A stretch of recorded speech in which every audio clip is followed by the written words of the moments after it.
Welcome, everyone. Thank you for joining us today for one of our evidence-based mental health Google Hangouts, now YouTube Hangouts. Today we have a terrific group of people joining us. We'll be discussing Prof Cuijpers' paper in evidence-based mental health called "Are All Psychotherapies Equally Effective in the Treatment of Adult Depression? The Lack of Statistical Power of Comparative Outcome Studies." Pim is professor of clinical psychology at VU University in Amsterdam. We're also joined today by Holly Swartz, professor of psychiatry at the University of Pittsburgh in the United States. Ellen Driessen, the postdoctoral research associate at VU University, and Andrea Cipriani, who is associate professor of psychiatry at Oxford University, and of course the editor of Evidence-Based Mental Health. I'm Michael Ostacher. I'm associate professor of psychiatry at Stanford University and the digital content editor for EBMH. So Pim, why don't you start and you can explain the paper to us, and we can start a discussion after that. People are welcome to ask questions about this topic live while we're doing this by tweeting us using the hashtag EBMHchat, EBMHCHAT. We'll be receiving your questions that way, and we are hoping to hear from you, and we'll try to ask as many questions as we can live during the discussion. So Pim, go ahead and introduce us to the topic. Well, thank you. Yeah, I think it's a very fascinating topic, and the question whether all therapies are equally effective, that's a discussion that goes back to the 1970s and even earlier. And now and then it comes up and people talk about it, and you have people very much in favor saying, yeah, these therapies are indeed equally effective, and other people saying, no, they're not, and the research is just not good enough to show whether they are really equally effective or not. So what I try to do in this paper is bring one of the arguments that is relevant for this to the front, which has not been addressed very well in my views. And that is the statistical power in trials directly comparing different types of therapies. And I've done that in studies on psychotherapy for depression. It's a bit different in other mental disorders, but I'll come back to that later. So let me first explain what I try to say in this paper. So if you look at research on psychotherapies for depression, there is a very large group of randomized trials comparing these psychotherapies to control conditions. And these are often waiting list control groups, but also care as usual, pill placebo, or other types of control groups. And we have a large database in my department, so that we update every year to keep an overview of all that research. And I think we have now about 270 something randomized trials on control trials of psychotherapies. So with these control groups I just mentioned. And these are the therapies that are examined are not only cognitive behavior therapy, but also there's a large group of studies on interpersonal psychotherapy and behavioral activation, problem solving, psychodynamic therapies, non-directive counseling. So all kinds of therapies are examined. And if you look at these studies, if you look at the control trials, then they all seem about equally effective. And if you pool all that in one meta-analysis, you don't find significant differences between different types of psychotherapy. But a much better way to examine whether there are really differences between psychotherapies is to look at head-to-head comparisons, so that people are randomized either to CBT or to IPT. And then, then you can look after these therapies whether there are differences between participants in these trials. So there are more than 100 of such trials in psychotherapy for depression. And if you look at the effect sizes found for these comparative trials, they typically show there are no differences. So that suggests that there are indeed no differences between the different types of psychotherapies. But there's one big problem with it, and that is that the statistical power of these trials is, in all of these trials, is far too low. And let me show why this, what's the case here. So I'm going to show a figure. I hope it works. It worked 10 minutes ago. So can you see this? It looks. Okay. Yeah. So what you see here. What you see here is a graph with, on the horizontal axis, the effect size, and on the vertical axis, the numbers you need to find a differential effect between therapies. And the blue line indicates how many patients you need in a trial to find a specific effect size. So you can see, for example, let's see if I can get this bigger.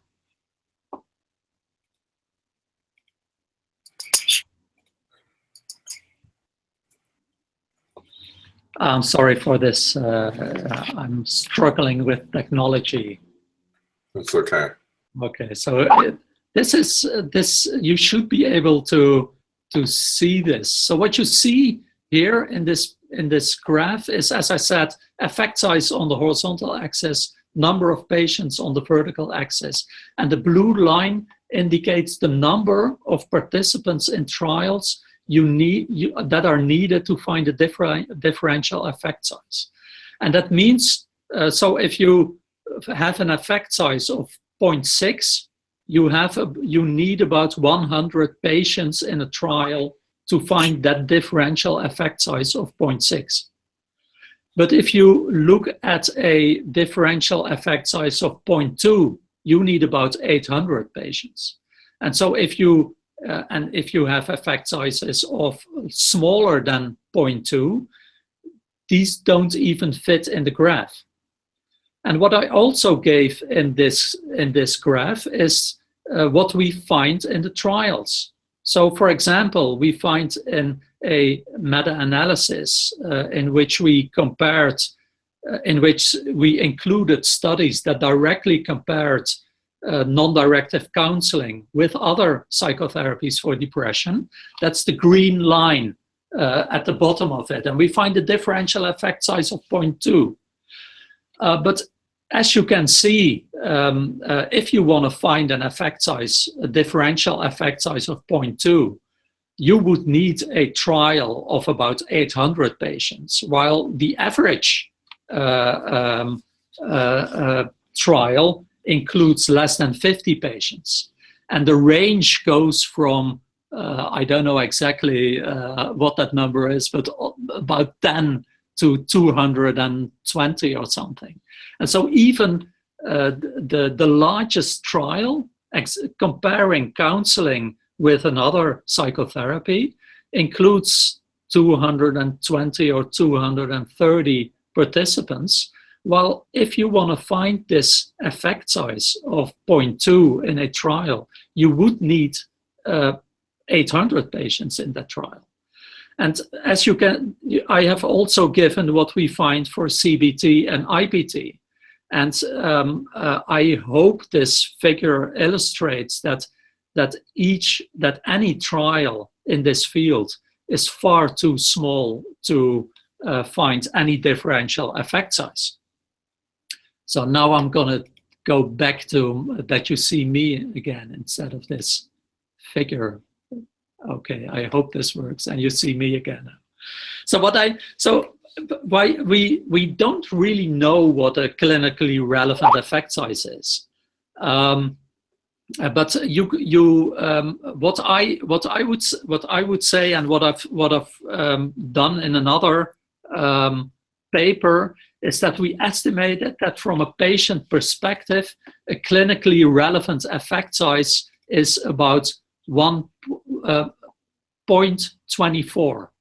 So that means that an effect size that the control group and the experimental group differ 0.24 standard deviation from each other, and that's what patients notice. So that's the minimally effect size that patients can see, can feel. So if we use this as a threshold for what we would use for a comparative outcome trial, that we want a trial that in which we can show this minimal effect size of 0.24, and you do a simple power calculation for that. That shows that you need 548 patients in such a trial. And the largest trial we found until 2015 has 221 patients. So there's no trial in the field that has enough power to detect an effect size that is clinically relevant.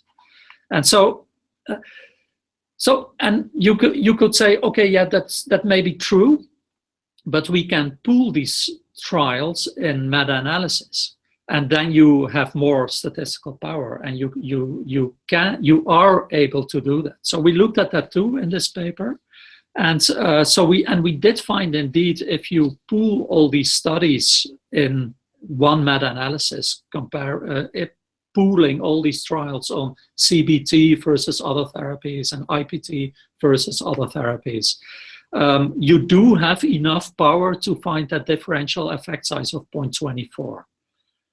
But many of these trials are, the quality of these trials is not optimal, so to say. And if you only look at the trials with the best quality, so low risk of bias, as we say from as trial experts, we say the risk of bias instead of quality. And if you only select the studies with low risk of bias or high quality, then you still don't have enough power. And so what I think the conclusion of this is that we actually do not know whether all psychotherapies are equally effective, and there is not enough good research to say whether the effects are the therapies are or are not equally effective. And that brings me back to this broader. So how long do you want me to talk? I think if we talk about psychotherapies for depression, I can talk all hour. We have plenty of time, so keep going, and okay, we can have a discussion.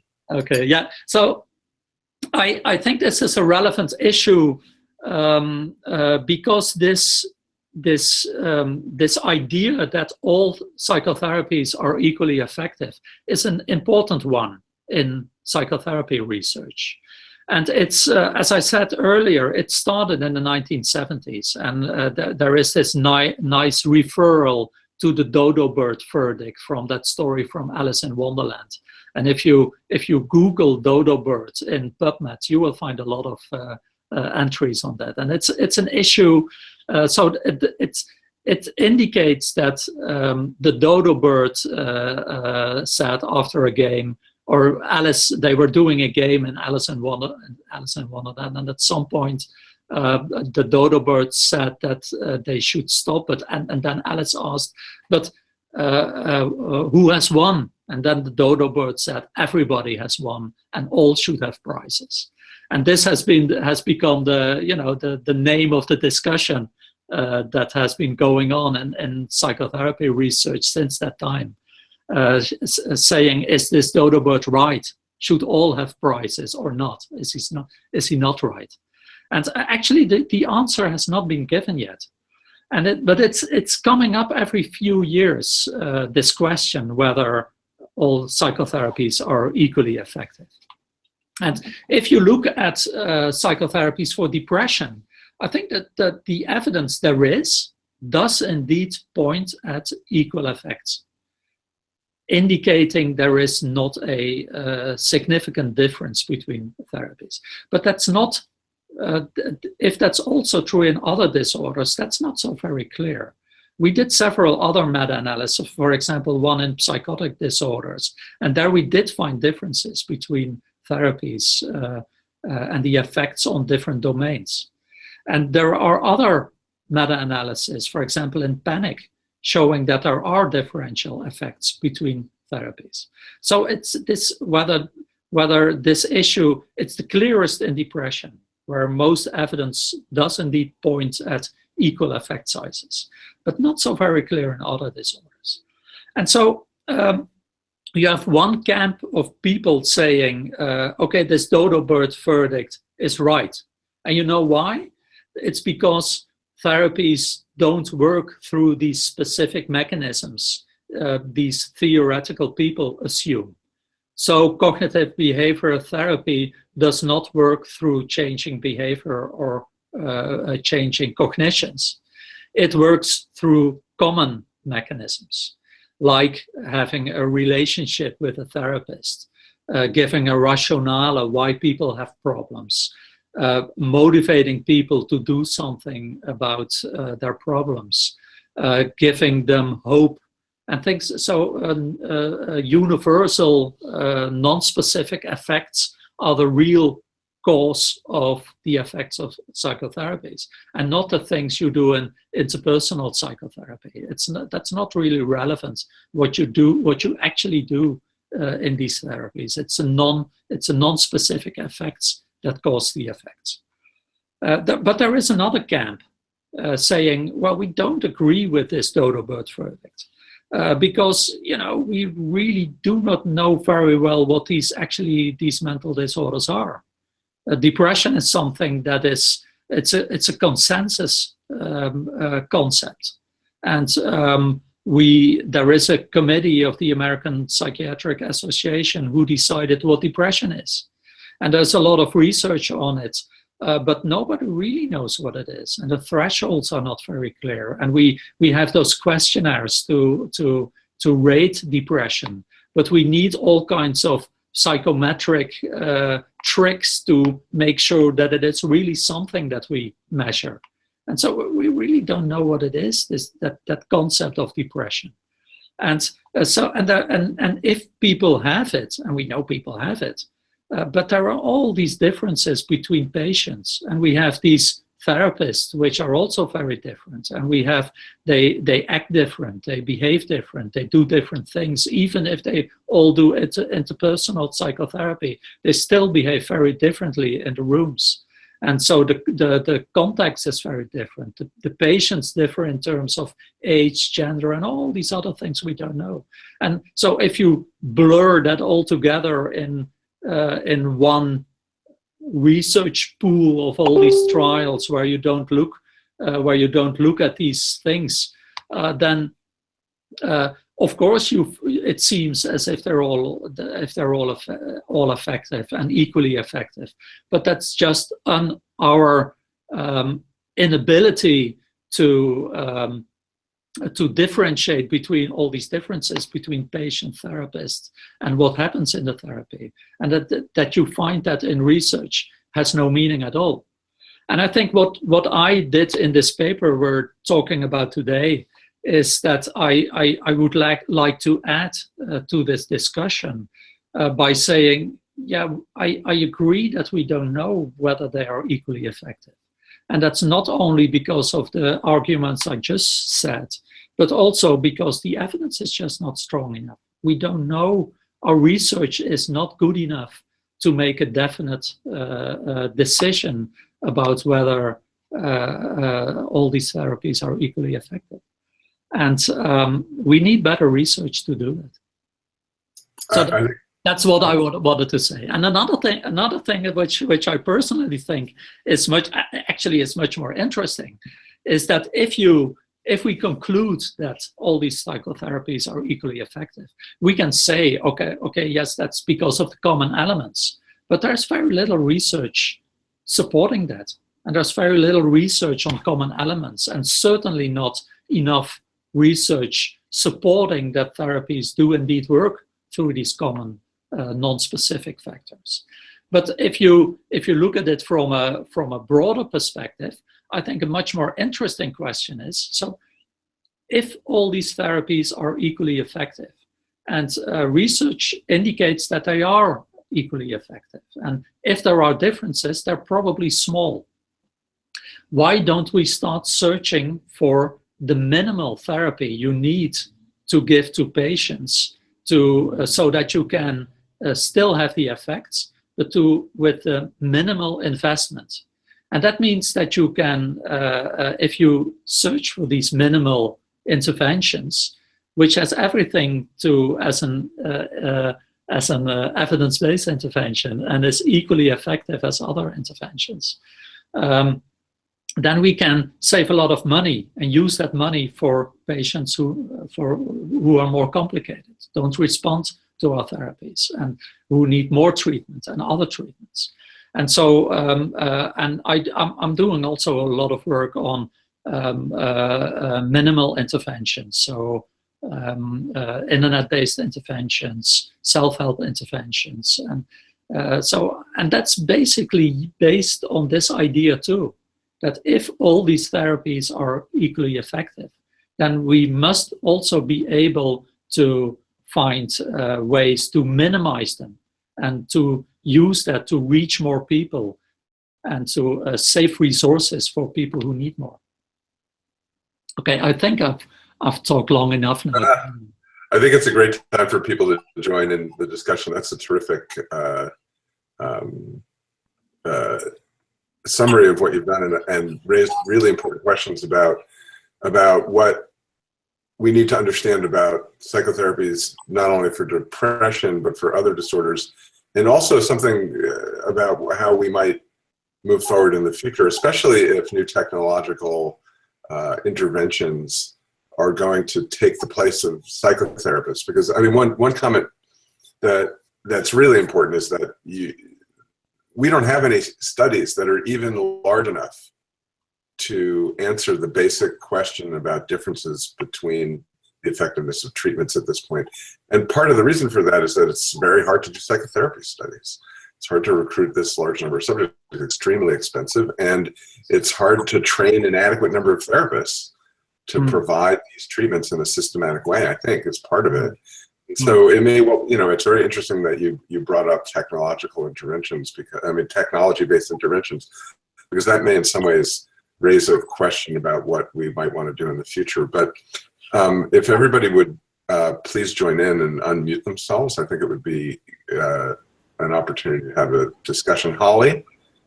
Yeah, I mean, great. Thank you. Thank you for that really wonderful, thought-provoking overview. One thing I just want to sort of, from a sort of big picture question that I wanted to raise is, why are we interested in differential efficacy of psychotherapies? So if we use as kind of a sort of parallel consideration, if we think about say antidepressant medications, the gold standard for establishing efficacy for an antidepressant medication is superiority to placebo in 2 randomized controlled trials. And although there are a few studies that look at comparative efficacy, we're fairly content to say we've got multiple antidepressant medications that have demonstrated efficacy, and they likely have comparable efficacy, and we're not particularly interested in doing head-to-head trials, although sometimes we're looking at comparative effectiveness, which sort of is a slightly different question. And I'm not sure that we really need to burden the psychotherapy research with the search for comparative efficacy when we have good data showing efficacy for these different psychotherapies, and I wonder, you know, is that really the question? And if we have a new psychotherapy coming in, you know, so this always becomes the question, and this is also true in pharmacotherapy.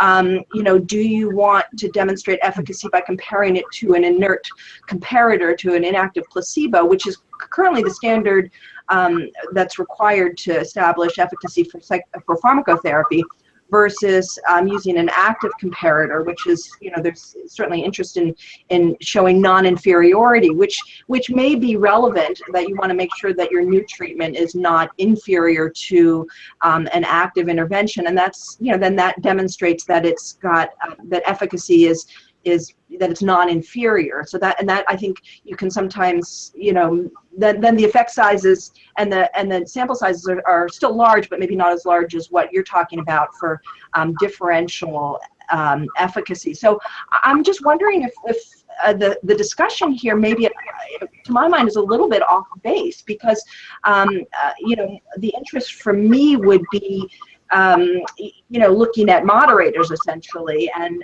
you know, the question of course remains whether we need to have a main effect in order to look at moderators or combine moderators. But you know, the question is what works for whom. That becomes very interesting. But you know, sort of the big question is, one therapy better than the other? Doesn't really interest me that much. I want to know that in my toolbox I've got lots of different psychotherapies that work. That's great.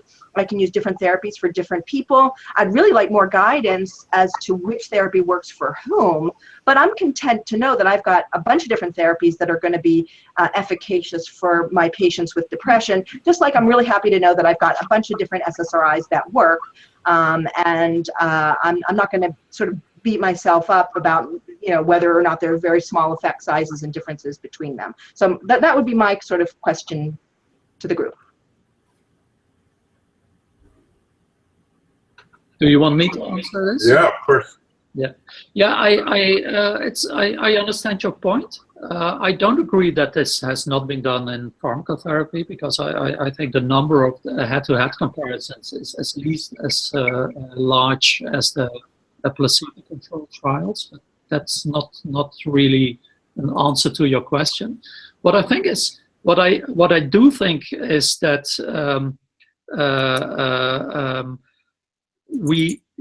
whether we want to know whether one therapy is better than another is not relevant anymore now, because it seems that they're all equally effective. But if we have therapies which are clearly better than other ones, of course we want to know. Of course that's important to know from a clinical perspective, but also from any other perspective you take, from patients or economists or healthcare or whatever. So I think basically the question whether one therapy is better than another I think that's a very relevant question. Well, I would agree, but I think if they're clearly better, there's going to be a large effect size. So I think, you know, then yes, yeah. What's not relevant is whether, you know, there are differences with small effect sizes, because that probably reflects, as you point out, the heterogeneity of either the sample or imprecise sampling measures, or, you know, I mean, I think we're getting into variants that can be explained by other things. If there's a robust effect, they're really different, then the effect sizes are going to be large, and we'll be able to detect them with smaller sample sizes, exactly. I would argue. Yeah, I fully agree. So we now have enough research, or the research we have points to the points probably that there are no differences between therapies. Right. And then you can, but what I try to say in this paper, that this evidence is not that strong.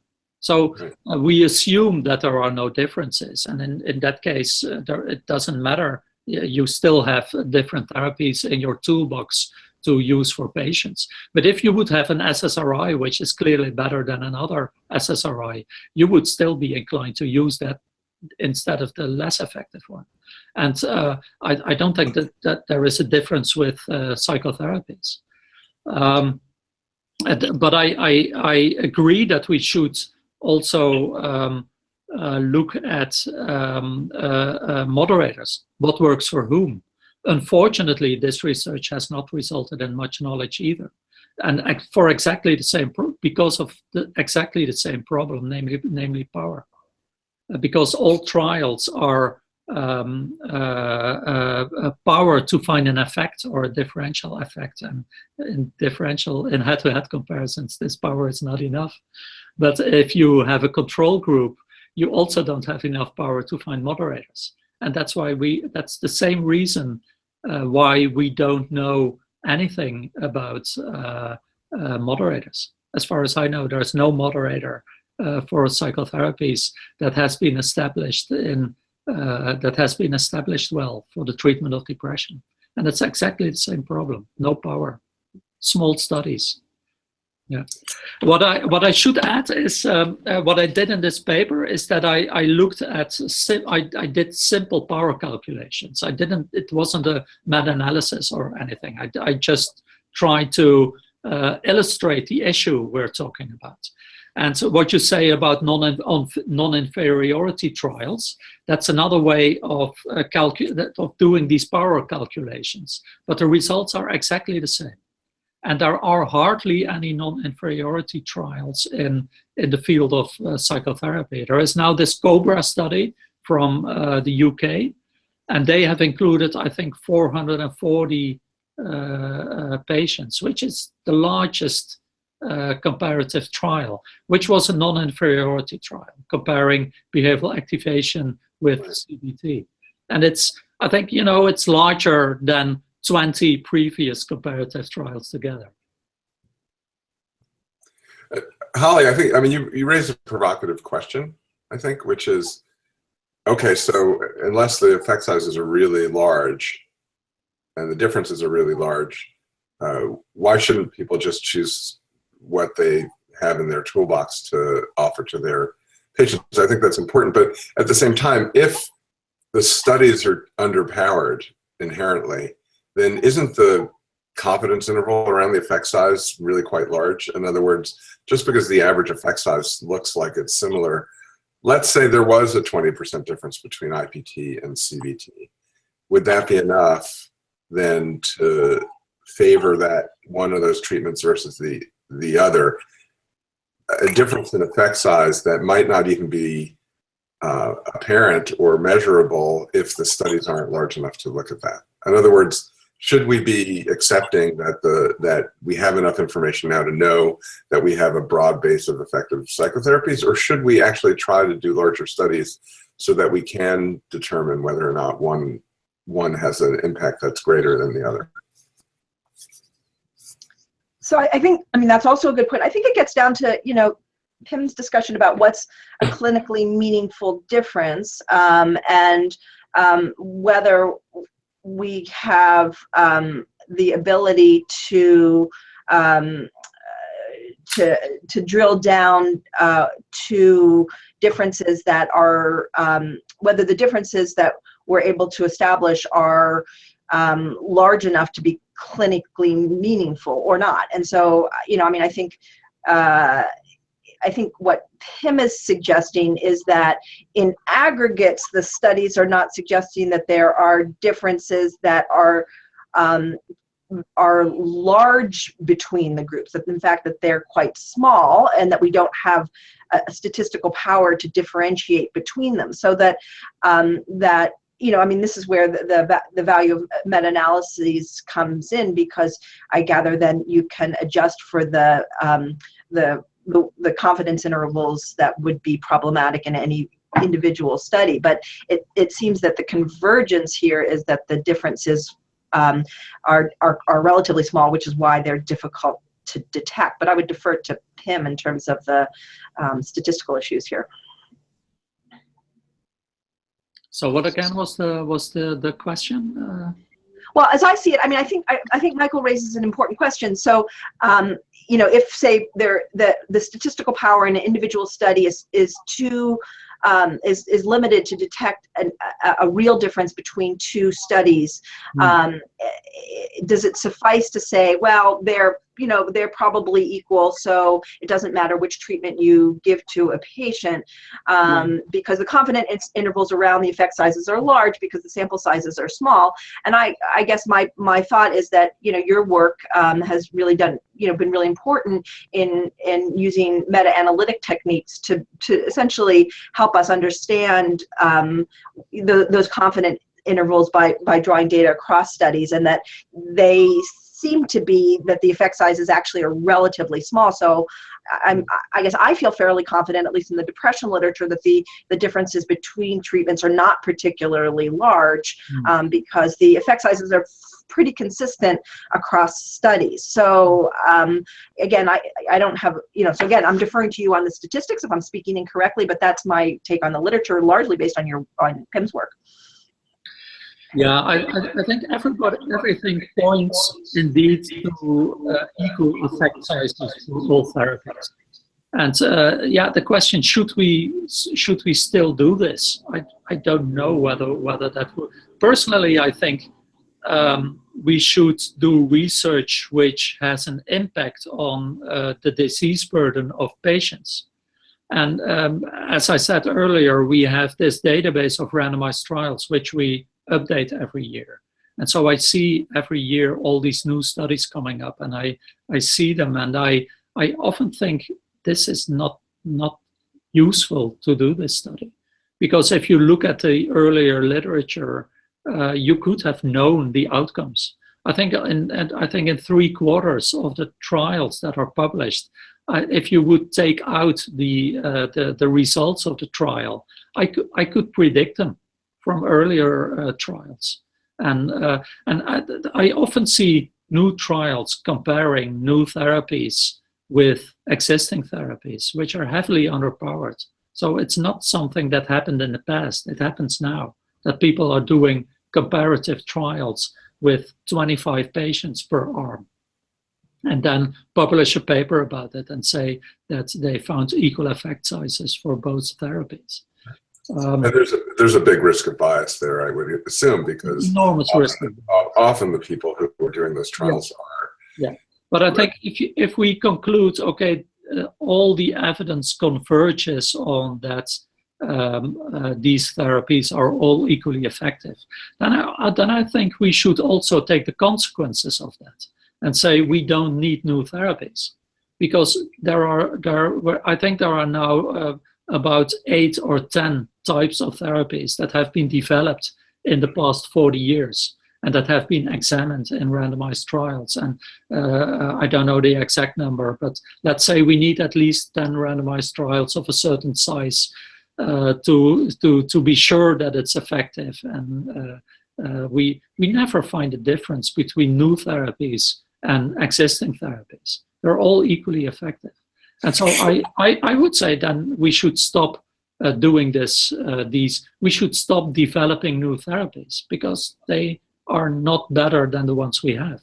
And we should focus our research efforts on the things that are relevant for patients. For example, we have no good treatments for chronic depression, and we still don't know. We still need a lot of research on relapse prevention. And if you think on issues like that, that people don't respond to any treatment. And there is, of the 500 randomized trials in our database, there are maybe 20 focusing on chronic depression. Why don't we focus our research efforts more on such questions? Because that's important. Well, I mean, I don't disagree with you that we need research in these areas as well. But you know, I think that unfortunately, depression is not a problem solved. So even though we have psychotherapies that work, they certainly don't work well enough, and they don't work for everybody. So while I don't disagree with you that our methodologies are flawed, I certainly don't want to abandon the many people for whom we don't have adequate treatments for depression. So I mean, another way to think about this is, what can we do methodologically with our trials to improve precision and to get more meaningful outcomes with our research. So I mean, you're absolutely, you know, your points are very, very well taken. They're, you know, critically important. You know, the questions become, you know, what kinds of the precision that we need in our clinical trials in order to get more meaningful information. I mean, the truth of the matter is we're never, with declining research dollars, we're not going to be able to fund, enormous trials with, hundreds and hundreds of research subjects. But there are sources of measurement error that can be reduced. There are issues, as you point out, in terms of heterogeneity, in terms of the population that probably introduces additional confounds. And so, the methods are probably need to be refined and advanced in order for us to get more meaningful data out of trials, rather than throwing up our hands and saying, well, we're never going to be able to get better treatments or be able to answer the questions for depression for people who aren't responding to the current therapies available. Let me interrupt just for a moment to ask a question that we've gotten on Twitter from our good friend Andre Tomlin at the Mental Elf, a great supporter of us. He asks, what about the harms involved in these psychotherapies? Or do we know enough about that to have a discussion about relative harms?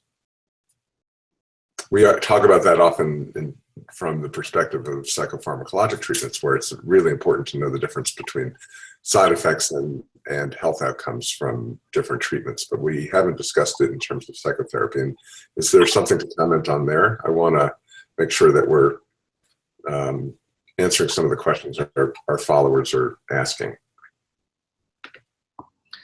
Yeah, that's not a very well examined subject. So there is not very much knowledge on negative effects of psychotherapies. We did what we call individual patient data meta-analysis of randomized trials directly comparing CBT with pharmacotherapy. And what we could do, because it included, I think, 1,600 patients from 14 trials or something like that. And so we could look at clinical significant deterioration in psychotherapies and pharmacotherapies. And what we found is that these rates are very low. I don't know the exact percentage, but it's below a few percent. And that was not very different between psychotherapy and pharmacotherapy. But there are all kinds of other negative outcomes, of course, that unfortunately have not been examined very well in the field. But it's certainly on the agenda of many researchers, and many researchers do look at it now in more recent trials. But it's not something that there is enough data already to look at it systematically. Right, and I suppose that something that's related to harm, which is cost, is something that probably can be examined. In other words, there's a psychotherapy that is shorter than another and therefore costs less to deliver. Would that therapy, given the same effect size, be preferable?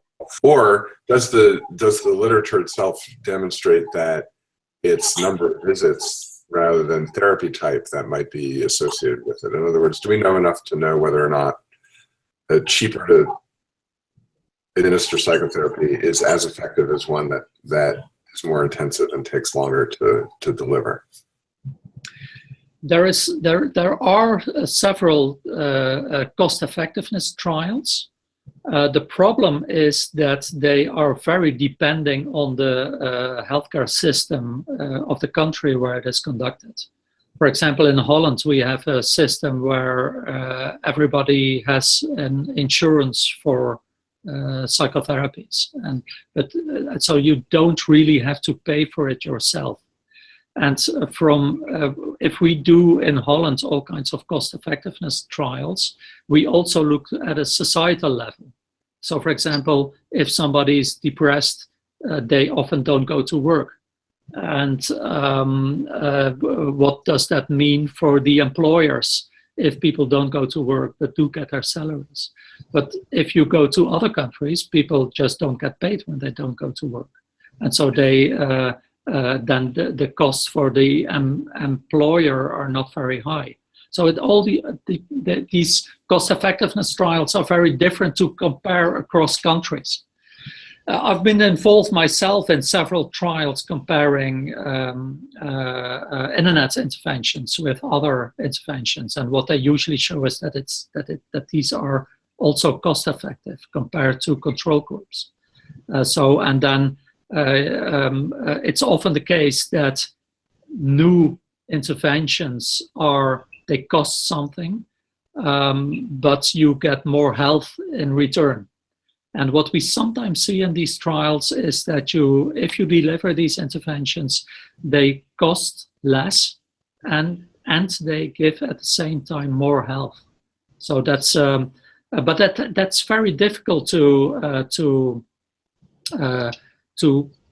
make systematic reviews. One of my PhD students just made a systematic review of cost effectiveness studies, and they all have different outcomes, different systems, different methods, and so it's very difficult to get one direct conclusion from them.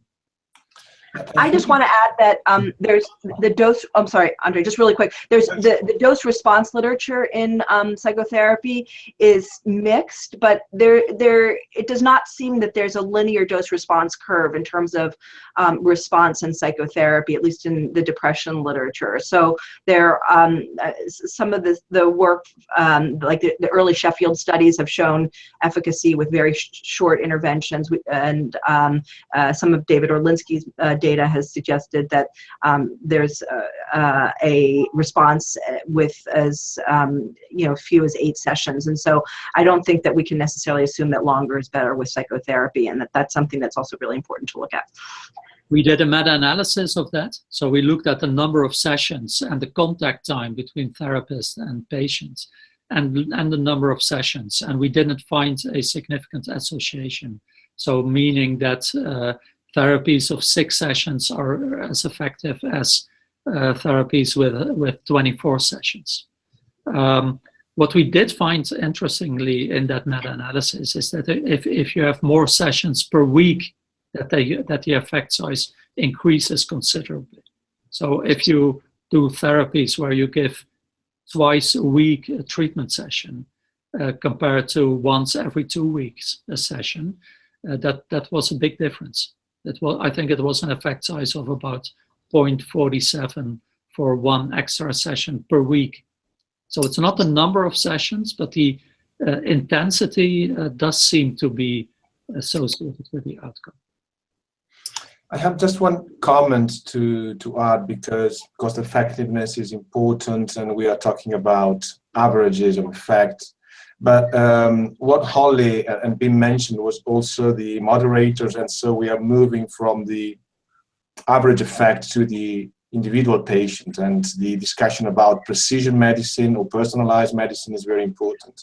I wanted to ask Ellen, because I know you've done some work in this identification of subgroups of patients who might benefit more from one specific treatment. So if you have some comments also from the clinical perspective. Yes, thank you for your question, and I think this is a very interesting discussion with lots of very interesting topics covered. I was wanting to mention 2 studies that fall a little bit outside the scope of Pim's excellent review. And those are 2 studies quite recently conducted comparing cognitive behavioral therapy with psychodynamic psychotherapy for depression. 2 non-inferiority trials, one done by our group and one done quite recently by Mary Beth Connolly-Gibbons and Paul Kritz-Christoph's group in Philadelphia. Both studies were non-inferiority trials, and both suggested in quite large sample sizes. So if I remember correctly, 260 patients in the Connolly-Gibbons trial and 341 in ours, both suggested non-inferiority of cognitive behavior of psychodynamic psychotherapy to cognitive behavioral therapy in the acute reduction of depressive symptoms. So it is still a problem that quite large sample sizes are needed for those trials, but I think that might be a way to determine whether two psychotherapies are equally efficacious. And to come back to your question, Andrea, in our trial, we specifically looked for subgroups of patients for which one of those treatments, so either psychodynamic or cognitive behavioral therapy, would be more efficacious in post hoc analyses. And we found that comorbid anxiety was a moderator in such a way that for people with moderate depressive symptoms and rather low comorbid anxiety symptoms, the psychodynamic therapy would be more efficacious than CBT. So this is a post hoc finding that needs to be replicated in further studies. But I think that, as Holly also said, and I think Pim also mentioned, and you also mentioned, that is a way to increase the efficacy of treatments for depression, even if there are small effect size differences in the larger groups of patients, then I think the efficacy differences might be larger if we can better select treatments for a given patient. Yeah. Holly, do you have a comment about that specifically? Well, I think Ellen's, pointing out I agree with her that that the increased precision of trials might. So, the question is, well, what's the way forward? Pim has eloquently pointed out the limitations of the current research, and I really think it's important for our patients to try to problem solve. And Ellen points out the importance of trying to be more precise in our measurements, in our patient selections, in trying perhaps to if we're going to use sort of target engagement models that NIMH is espousing, are there novel methodologic approaches that might help us define more clearly individual subgroups for whom specific treatments are more or less effective. I think the jury's out on the way to do this, but I think different groups are working hard at trying to increase the clarity of the methodologies to enable us to have more clarity in the outcomes that will allow us to define subgroups. So, I think this is something that we're all struggling with in response to the problem so clearly laid out by Pim. Can I answer to that? I think one very interesting approach was recently developed by Rob DeRubis and his lab. It's called the Personalized Advantage Index, and that is a method based on data from a clinical trial to select the treatment. So based on data from a randomized clinical trial, to select the treatment that is optimally efficacious for a given patient. So that would be an individual treatment recommendation. And I think that is a very interesting way to go. Currently, that method can only incorporate data from one clinical trial. And what I would be personally interested in is to see if we can use that method in a large data set of combined trials, so the individual patient databases, and to use that method based on more data to try and to see if we can make tools that can help select the optimal treatment for individual patients. Yeah.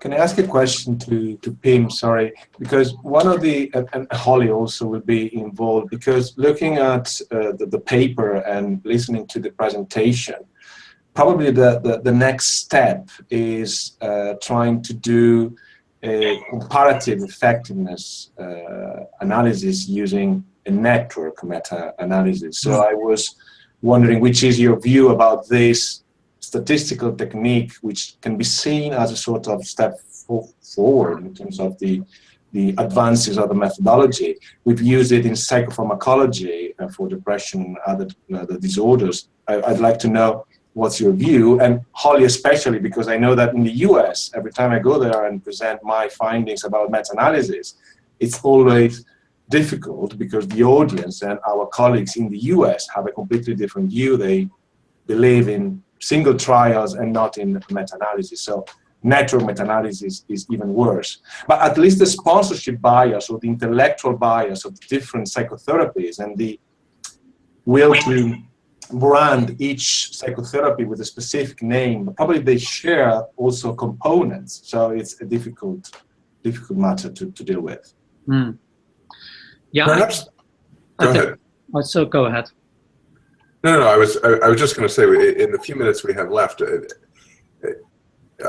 maybe it would be helpful to address for some of those people who are clinically oriented and really interested about what the implications are today, given the limitations of the data, what people would suggest about doing this. In other words, we've heard that there aren't that many differences. So how do we choose today how to give psychotherapies to patients? Is it just what would you suggest about that? I mean, I'm asking everybody on the panel this. Would it be find the clinician that you're most comfortable with, or should the clinician apply the treatment that they're most familiar and comfortable with, or what is the best way to do it, and how can we send a message to people who are suffering and to the clinicians who treat them about how best to approach this, even given the limitations that we have? Hmm. Yeah, I would say that that patients and clinicians should choose one of the few therapies that have been examined in all kinds of randomized trials. So what I talked about are comparative outcome trials among therapies and controlled trials, but there are also trials on long-term effects and comparisons with antidepressants and combination therapies. And if you look at this evidence, and not all these therapies have such a strong evidence base. And at this moment, I would say the strongest evidence base is for CBT, of course, for IPT, it's very clear, and for behavioral activation, and maybe problem-solving therapy. But I think if, as a patient, you are most certain that CBT, IPT, and behavioral activation are affected. And for the other ones, it's less certain. So I vote for CBT, IPT, and BA. So, and I would say, although we haven't been able to replicate moderator studies, I think some clues that we use when deciding among the behavioral and cognitive therapies versus the interpersonally focused therapies, I think it seems as though cognitive impairment is a problem for those who are receiving cognitive therapy. So that might be an indication for an interpersonally focused therapy, whereas those with significant interpersonal deficits actually probably do better in a CBT-based therapy. And comorbid anxiety is always a big problem, and IPT probably does less well with comorbid anxiety, whereas CBT-based approaches seem to work better for individuals with comorbid anxiety. So these are some tantalizing hints, but might point you in one direction or another. Ellen, do you have a comment? Yeah, personally, I would follow the clinical guidelines when choosing a treatment. So that relates to what Pim says. Choose a treatment with good evidence base. But I also think an important point would be for patients: if one treatment doesn't work, please try another, and don't give up after trying one treatment, because another one, even if one doesn't work, another one might. That's actually a really quite important point. One last comment, Pim, to your saying that we should go with the evidence that's the most dense and across the most types of methodologies. What about newer psychotherapies like acceptance and commitment therapy? I mean, should we leave those off the table for future research funding, or should we continue to be hopeful that there might be newer therapies that may have different approaches that include mindfulness, for instance? Yeah, I've seen there is not so much on acceptance and commitment therapy for depression, But in the past years, I think there are now about 9 randomized trials or something like that in our database, most done in the past 3-4 years. And you see what I would predict, that they're equally effective as the things we have, but not better. And if we do good trials on acceptance and commitment therapy, I'm not absolutely, but pretty sure that they will end up being effective too, but not better. And so I think we should spend our energy in not developing new therapies, because the therapies we have are effective, but in helping groups of patients that are not benefiting from treatments now, like chronic depressed patients and people who relapse quickly. That's great. Well, I could stay on much longer, but our time for this day is and meetings up. I think it's been a great discussion. Please follow us on our website, and also this entire discussion will be archived on YouTube. We'll send links around and post a link so that people will be able to view this in their own time. I'd also like to thank people out in the Twitter sphere who've been following us and answering and asking questions. I'm sorry if we didn't get to everyone's question. I'm sure people would love to be contacted outside of this. To do that, I'd like to thank Pim Cuijpers, of course, from VU University, and Ellen Driessen, too, from VU University, for joining us, and Holly Swartz from Pittsburgh. Thank you so much, Holly, for being able to do this, and again, Andrea Cipriani and our staff at EBMH. So thank you very much, and please join us for our next chat, that hangout that we'll post on our website. Thanks very much.